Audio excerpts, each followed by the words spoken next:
There has never been more opportunity than there is today to dramatically accelerate growth using new digital marketing tools and the right strategies and mindset. Again, you can dramatically accelerate growth no matter what size your company when you have the right tools and strategies. Well, we have an expert with us today to learn how to do just that, to, as he likes to say, bridge the gap to accelerate growth. And by the way, we'll find out what that gap is in just a little bit. Our expert is a really good friend and an amazing business person. His name is Ford Seeks. Ford is widely recognized as a business growth accelerator and innovator. He's got 20 years of experience both in wholesale and retail. He's founded over 10 companies in a wide area. He is a patent holder. He's authored 4 books. He is the president and CEO of Prime Concepts, and they help businesses attract loyal and repeat customers, monetize social media, and ignite innovation. I love all of those things. By the way, he's also just finished a new survey, and I want to hear about that survey. So let's bring Ford in right now. And there he is. All right, Ford. Thanks again for being part of this. Tell us a little bit about the gap that we want to bridge to get to accelerating growth. And then let's also get into what did you find in this survey? So let's talk about what is the gap? Certainly. Well, the gap, what I found is that no matter where somebody is in the growth of their business, there's always this gap between where they are now and where they want to go. And I found that the gap always comes down to one of 3 areas. First, it's either their mindset. So, all the strategies and tactics in the world won't help if they don't have their mindset properly set up, right? And if they have the mindset dialed in, well, then it goes to strategies. Are they going in the right direction? Do they have a clear mission, vision, and values? Do they have a direction? Do they have a marketing plan? Do they have a sales plan? Do they have KPIs and metrics? So strategy, right?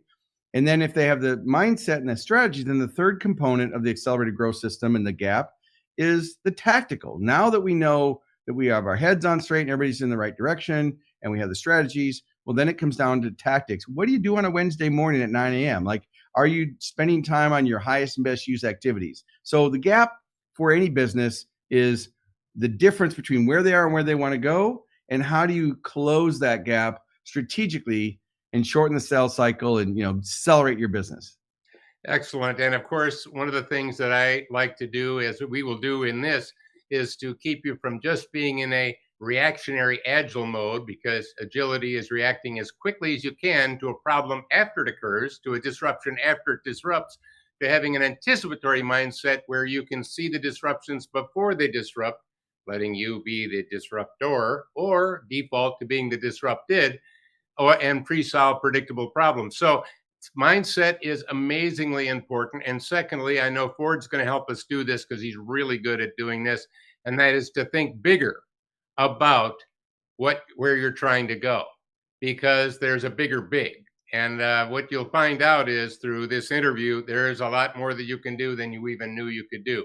So tell me a little bit about this survey. Let's put a picture of that survey up. I'd like people to know it. And by the way, I think you're giving people this survey. I've looked at it, I've read through it, and it's got high value. Tell us about it and also how people can get it. I think we've got the link right up on the screen right now.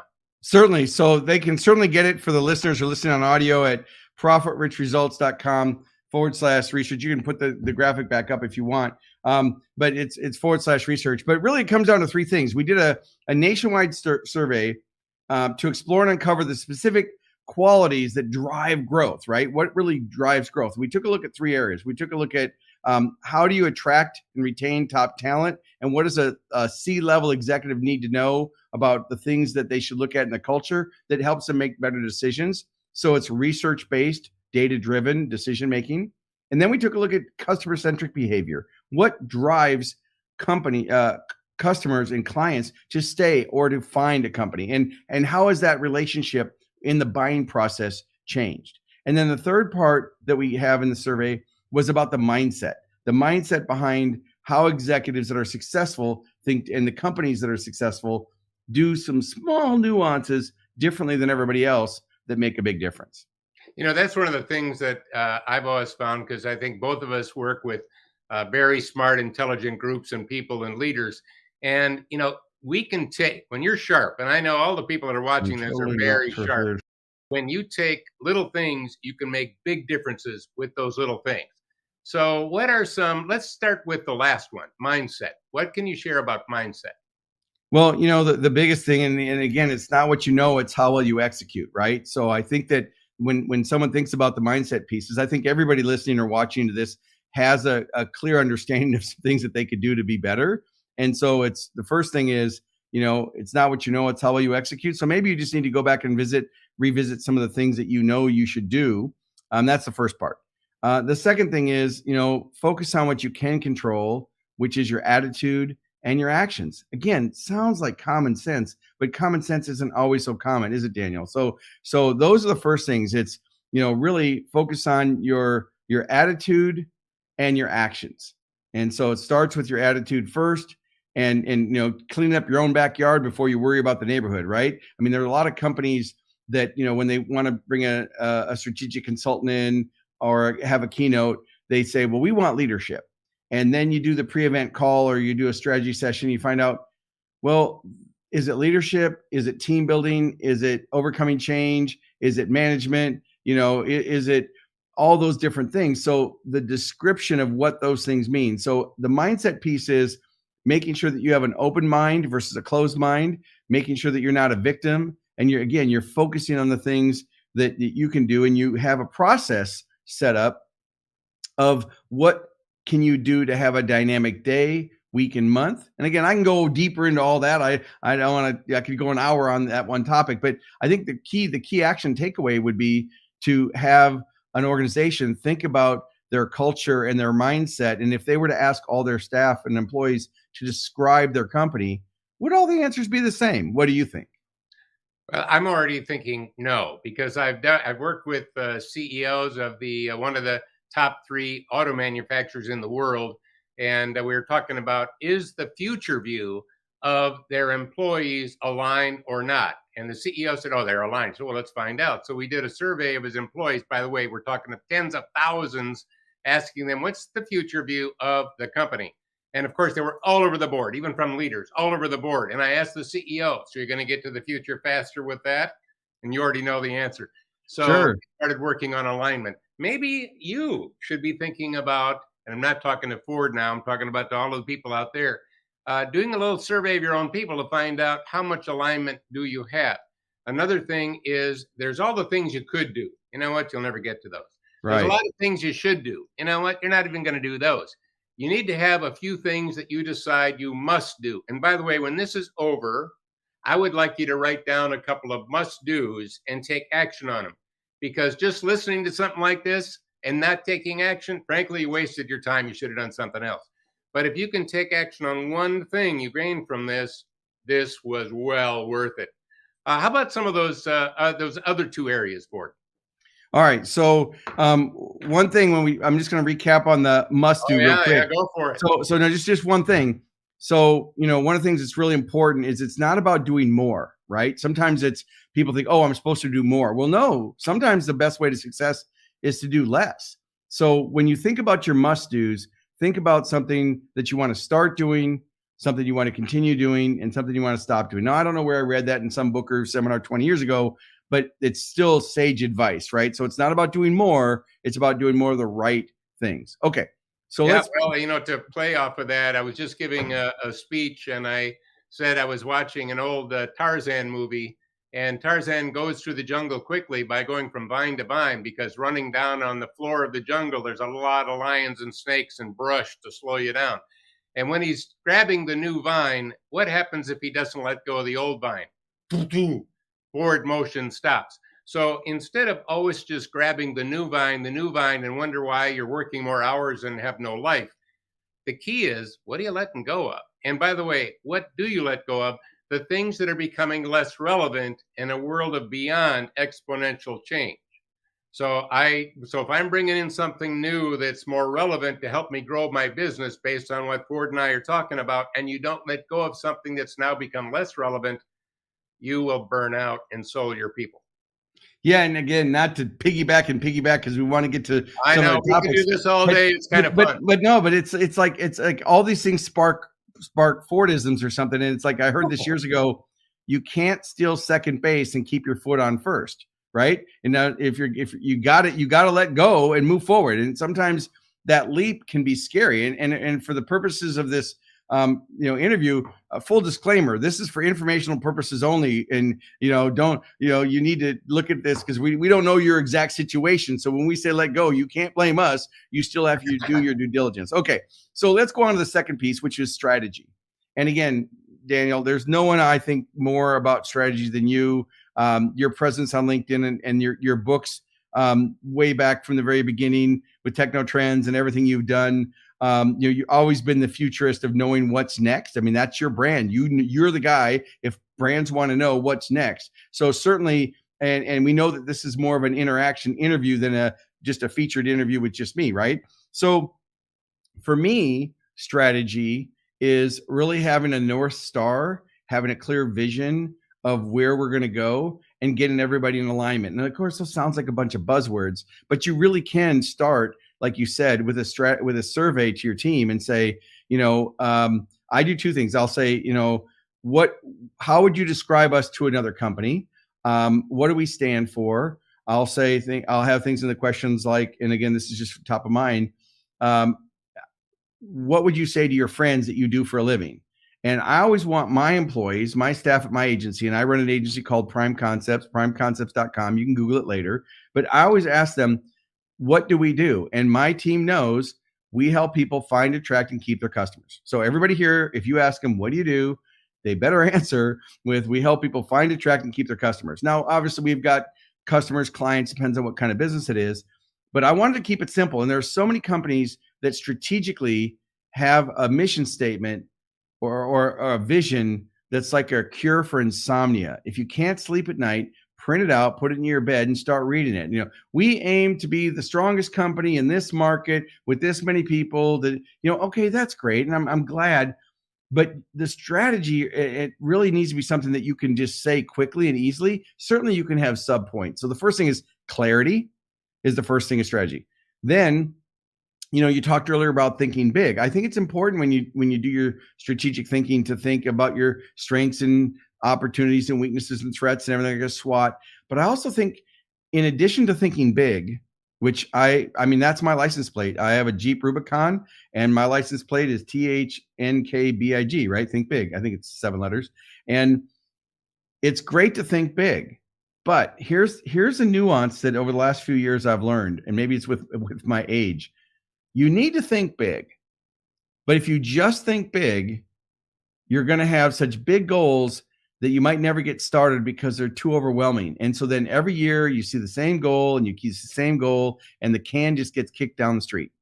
So what I've discovered through working with other companies is you need to think big, but you also need to think small. So think big to get the vision, but then think small. What are you going to do this month? Then break it down this week and then break it down to today. And that you have some type of system in place strategically to see if you're on track. And the last thing I'll say on that before I turn it back over to you is when you're doing your strategic thinking and you're thinking big and you're thinking small and you're doing all the metrics, you also need to look at what are you going to stop doing because you need to be effective, not just efficient. Now, obviously, if you're in accounting or some other role, you can debate that all day long. But I always want to think about being effective, not efficient. So maybe efficient would be I have 20 steps. But if I can get to the result in 6 steps without cutting down quality or anything that's going to cut out anything of value, I don't need to do the other steps. So just asking the right question about being effective versus efficient. And then the last thing is if you're asking the wrong question, the answer doesn't matter. So many firms or organizations are asking the wrong questions. And it doesn't matter. Like this morning, I had a prospect call. They wanted some video marketing services. So we went and met with them, Daniel, and they said, oh, we want a corporate video. And they were all clear on what they wanted. And then I asked the question, what's your outcome? Well, we want a video. And I said, no. What's your capacity for growth? What's your average transaction? What's your ideal client? they didn't even have a clue. And I was like, well, I hope they're not watching this replay or this interview, but it could have been anybody. But the point is, if you're asking the wrong question, the answer doesn't matter. So your takeaway should be, are you asking the right questions of your leaders, of your team, of your clients, so you know strategically what direction to go.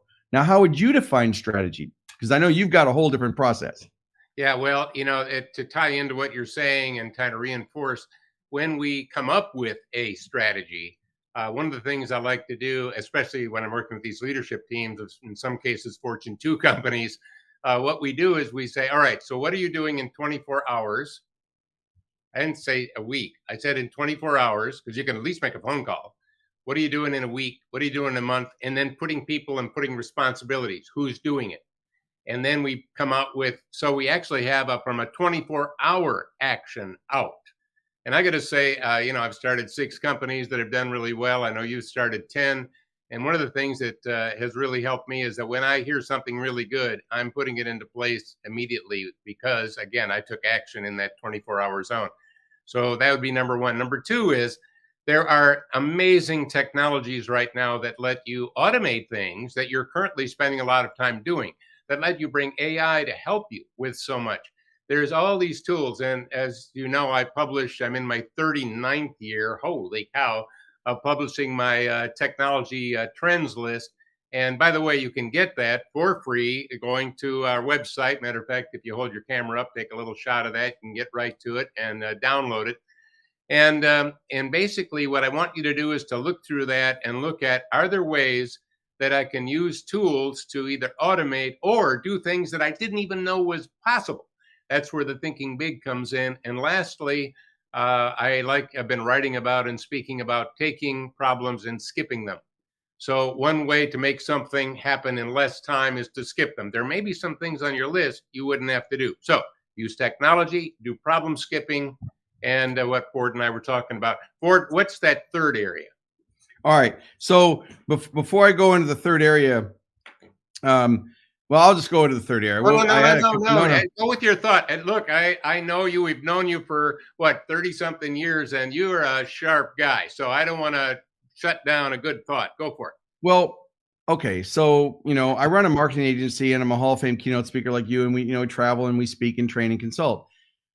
Well, one of the hardest things that a lot of companies are trying to do right now is build reputational equity, right? They're trying to improve their digital footprint, which is their website, their search engine rankings, their business directory listings, their business reviews, their social media. It's what shows up when someone Googles your name, right? So for those of you watching and listening or reading about this, if you don't know who I am, you can Google my name. Now, I'm not saying I have the biggest footprint in the world, because as Dan and I talked about privately on a different call the other day, it's not about quantity, right? It's about quality. You might have a post or a review that only has 5 or 6 views, but if those 5 or 6 views are your ideal client, it doesn't matter if you have millions, right? So just first of all, don't keep up with the Joneses and worry about what anybody else is doing. So the first thing you talked about is, okay, artificial intelligence. And I mentioned reputational equity, which is a fancy way of saying content marketing, right? So every brand needs to expand their brand awareness, their visibility in the marketplace in the key areas that they do business. Well, there's some tools now. When you mentioned artificial intelligence, well, AI has changed. First of all the algorithms for search engine rankings, they're all AI, right? The customer service trends, the metrics, the data, that's all artificial intelligence. A lot of it is working. And so to help create content, I've come across a few tools that really help. So I'm going to mention a couple of them. These are not endorsements. I don't get any money for these that I'm mentioning right now. And you need to do your due diligence, because by the time you watch this or something, it could be different and change and whatever. So don't worry about that. But there's a tool I've used now called Jasper.ai.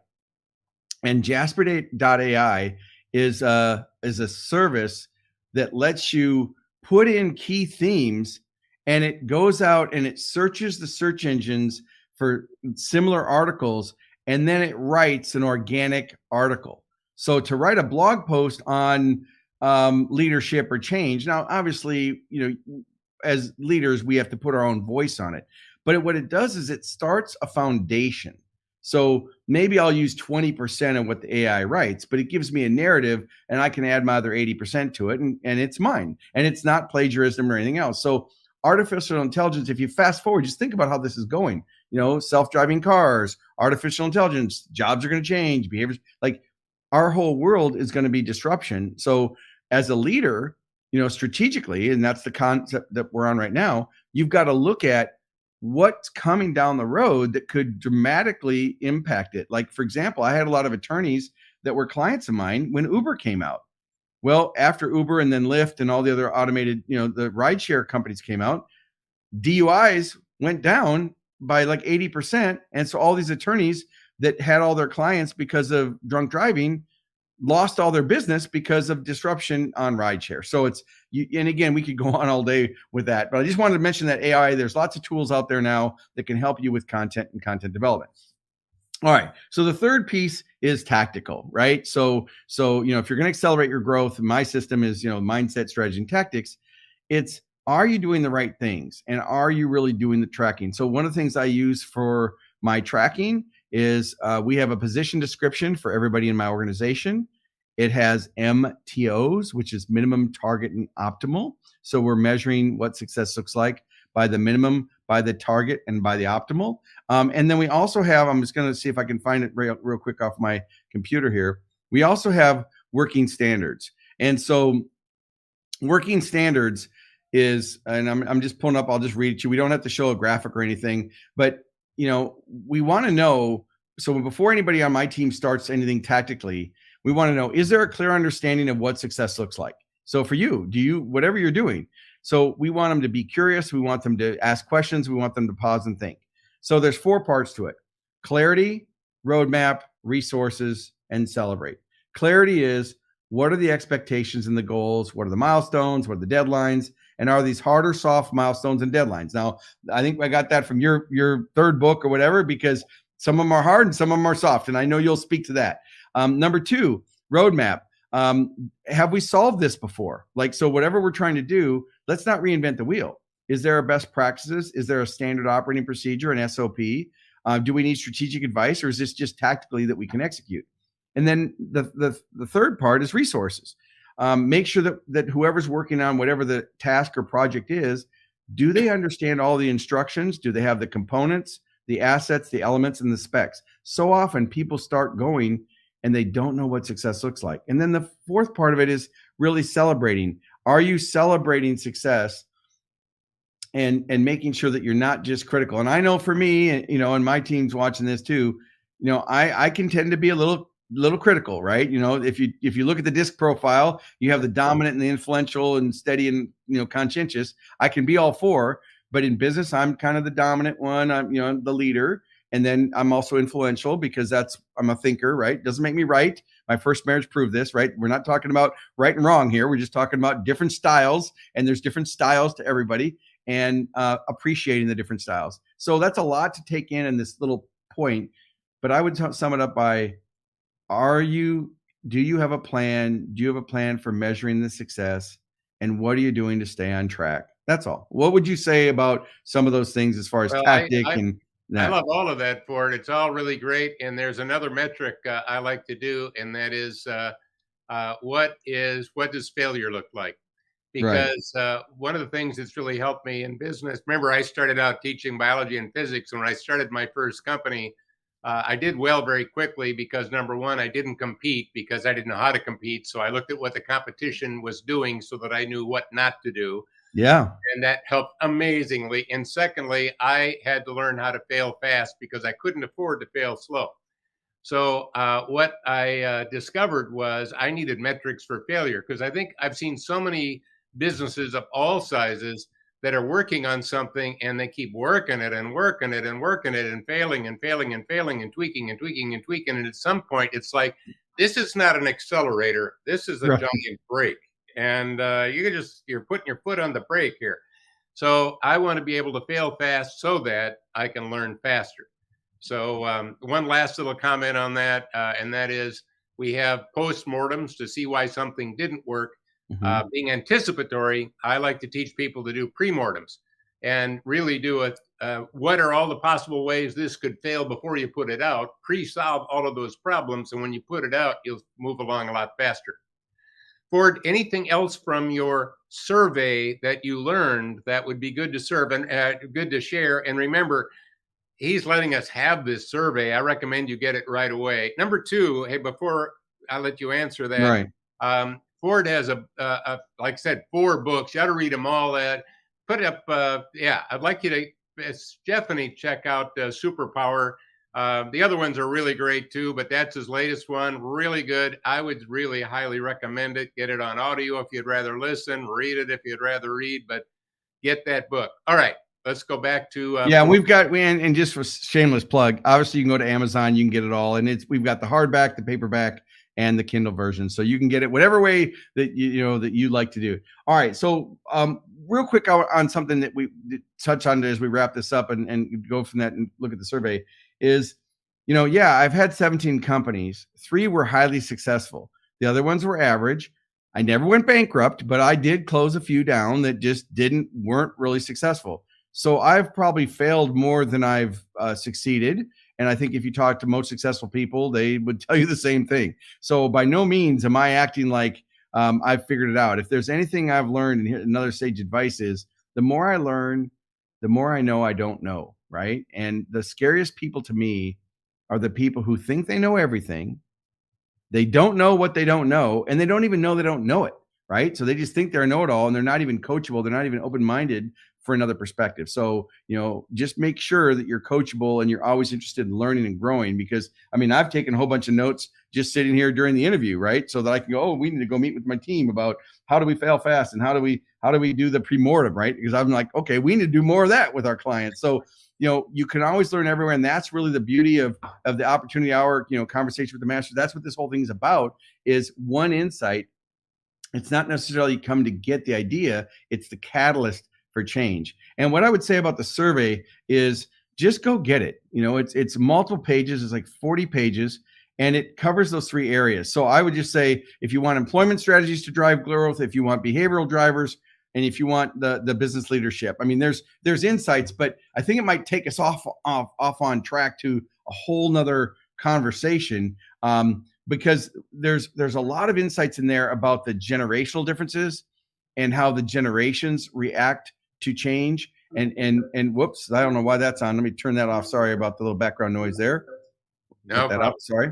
All right, there we go. Turn that off. So what I would say is just go get the survey at profitrichresults.com/research and download it. You can get it as a listener here. And if you have any questions about it, you can always connect with me on LinkedIn. You can connect with me through just Google my name. You'll find me all over the web. Well, another, speaking of all of that, and you mentioned Amazon and so on, let me also just say there are amazing, it's not just the digital tools, it's how you use it. Remember, it's not the tool, it's how you use the tool. And Ford and his Prime Concepts team is really good at using digital tools. And I'll just give you a personal example right now. Back when I launched Flash Foresight, now my last book was Anticipatory Organization, but when I launched Flash Foresight, I used Ford's team to help put together the website. But again, it's not just a website. It's what do you do on the website? What are the digital marketing strategies? Anyway, I used Ford's team to do that. And that book, well, it was not only a New York Times and Wall Street Journal bestseller, it was #1 in all categories, #1 in all of Amazon for almost a month. I even beat out Harry Potter. And that is not easy to do with a business book, much less a book about the future. And I think a lot of that came from the amazing work that he did. So again, I'm giving you all a plug. I didn't tell Ford I was going to say this. He didn't. No, this is great. But I just want you to know, when I need some tips, I go to Ford. I'm highly recommending it. So Ford, since we're talking about digital marketing strategies and all of that, or some things come to mind that you'd like to give, because we've got a little bit of time left, and I'd love to give them just a few more strategies before we wrap up here. Sure. So some action steps certainly that you can do. Number one, I would go Google your company name and your key leaders and see what comes up. If you want a free digital critique where I actually critique it, I do that. It's available at primeconcepts.com. Just go to the website, It's right on the homepage. Get a free digital critique. Now, yes, is it a lead generator? Yes, but I'm not selling you anything. I'm showing you what you need to fix, and then you can have your own team or an agency or someone else fix it. But I do that as a way to add value, and I love giving it back, and it's so much fun to see the things that are there. So number one, I want you to Google and see what shows up. Number two, and this is easy, I'm going to say it slow because you're going to have to write it down.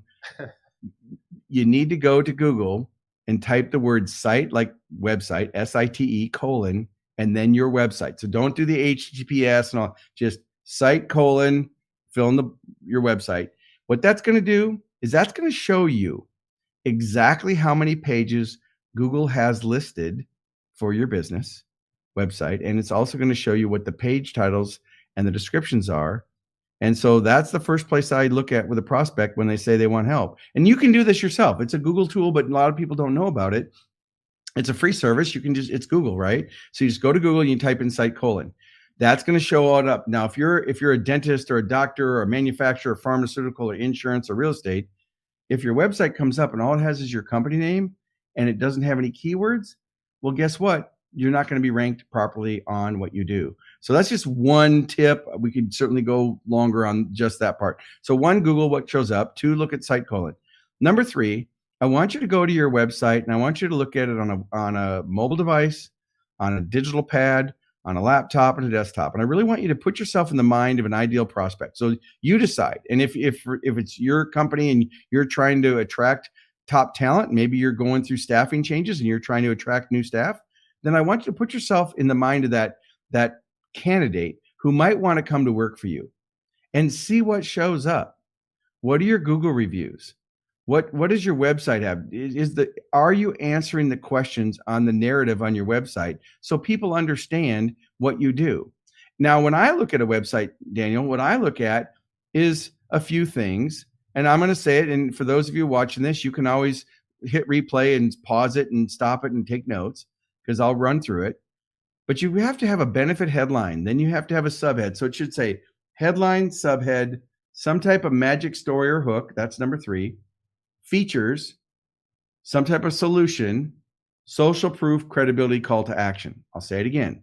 Headline, subhead, a magic story, a hook, or benefit. So there has to be some way to, why should I pay attention? Like, what's the problem you solve? So many companies, they forget that. And then they wonder why they don't get the conversions because they're not communicating the problem. So headline, subhead, then you have the magic story, hook, benefits in that paragraph. And then you have features, which is how you deliver it. Are you offering a service? Are you selling a product? What are you doing to solve that need? And then once they understand why they should pay attention and what you do, then they want social proof. Do you have testimonials or logos or case studies or something that support that claim? And then the credibility is so the social proof is what other people say, but credibility is what you say. So, Ford's now I used to say I've been helping businesses grow for over 40 years. I don't do that anymore. I'm 61 years old. I don't want to say 40 years anymore because they might think, well, he's not relevant. No, one of the great things about this is remaining relevant. So now I say 20 years, even though it's been a lot longer. I have to get the phone to ring, right? And then you have to have a specific call to action. And Daniel, the kiss of death for any organization is to say, for more information, check me out at primeconcepts.com. No, nobody needs more information. What they need are specific solutions to the problems. And I'll end it by saying, the more closely that you can communicate, that you understand the problems that they're facing, you don't even have to tell them what you do. But the more closely that you can communicate to your ideal client that you understand the problems that they're facing, they already will do business with you. They don't even need to know how or how much. They just need to make sure that you understand that you get them. And so often when I work with organizations, they'll say, well, when did you have this kind of store? Well, no, but I've been consulting and speaking and advising for over 30 years. And so when you work with all those companies, you can't help but learn, right? All the companies that you've worked with on trends and all the boardrooms you sit in and all the meetings you're in and all the, you learn, right? Because you're an insatiable learner. You want to keep learning. So quick recap, and I'll turn it back over to Daniel. Do a digital footprint critique. Look at your website and frankly, all of your marketing materials, traditional and digital, through the eyes of your ideal client. Look for the message. Are we really communicating that we understand what problems are facing our customers and clients, interchangeably? And then more importantly, is there a specific and measurable action step other than for more information? So it might be for more information on how to solve X, but be specific. And then you've got a formula that you can actually use. So I know that's a lot to unpack, but again, I always like to give you as much as you can so that there's no excuses. So if I'm a guest on a featured guest, and I know you've got lots of people knocking on your door to be a featured guest, so I'm honored to be here. I'm humbled to be here and spend time with you again. And I just really helping businesses bridge the gap and grow. Well, I really want to thank you for your wisdom and the time that you spent with us today. Again, don't forget to go and pick up a copy of that report, the book. Check out Ford's website. I think you'll find a lot of resources. And based on those hard trends, these are what I call future facts that are shaping the future. The technologies that I've been tracking, over 20 of them have gone beyond exponential in the last 2 years, which means there's beyond exponential opportunities for you right now to dramatically accelerate growth. So do what we suggested. Listen to this, play it again if you need to. But what I'd like you to do is to find one thing, take action, and as Ford said, execute, and you'll find yourself accelerating growth. Thank you all, and thank you, Ford. Thank you. All right, take care.